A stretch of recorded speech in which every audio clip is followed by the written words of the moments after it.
as well. So there you go. We'll check that out. We'll start you out with this. Look at all the rain coming down in that shot there.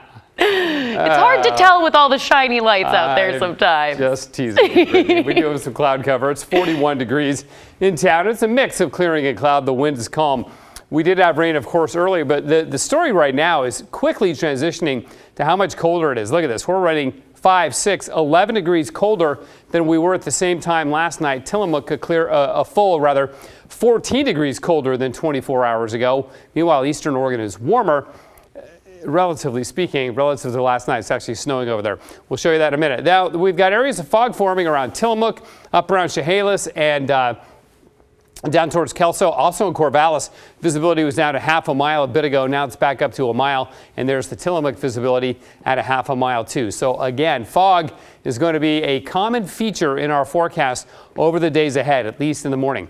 Here's one of the last of the showers. Look at that. Look at that rain shaft coming down from that vertically developed cloud right there. Really beautiful. But then the sun peeks out and the clearing is winning over the showers. It was one of the last ones out of the beach. Okay, let's talk about the king tides since we were just out of the beach, right? Because they're happening this weekend. Right now, the swell's running, they're up to 17 feet near Newport. That's the largest we've seen all day.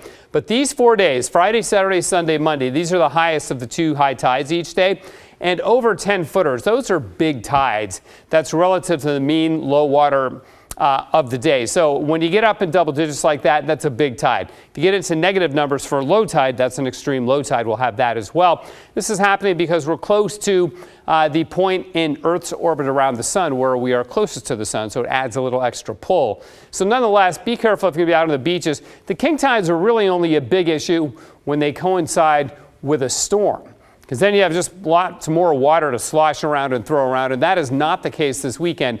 Yet, never turn your back on the ocean. Be careful, you're going to be out of the beaches. Off the beaches, we still have some showers coming on shore, so we're not quite done with the rain yet. And over in Eastern Oregon, as I mentioned, we've got a batch of snow from Baker City down to Ontario. It's been snowing in LeGrand and Pendleton tonight, too. So that's the last vestige of sort of widespread precipitation around the state. We ended up with 31/100ths of an inch of rain today. This is our last, potentially our last major rainfall of the month, and we're likely going to finish January well below average with rainfall in Portland, if you can believe that. Up at Timberline, there's the blowing snow. It's 20 degrees, nice and cold, 3 inches of new snow, so there'll be great skiing on tap for tomorrow, but the roads are snowy. That's Government Camp, snow covered in 27. Looks really snowy at Santiam Pass and snow in the air down at Willamette Pass yet too, so a couple more inches falling overnight tonight, but the trend will be for clearing. This weather system will move inland to the north and really not impact us very much at all. We'll have the low clouds and fog in the morning, then it breaks up in the afternoon. Really good fog signature on Friday morning. It's going to be cold too, down to about 30, 20s in parts of the valley, but we'll clear out with north and northeast winds on Sunday. Then our last shot of showers for a while coming in on Saturday. They'll be scattered and generally light, not a big deal with that. Get some clouds on Monday. I don't think we get the rain depicted there.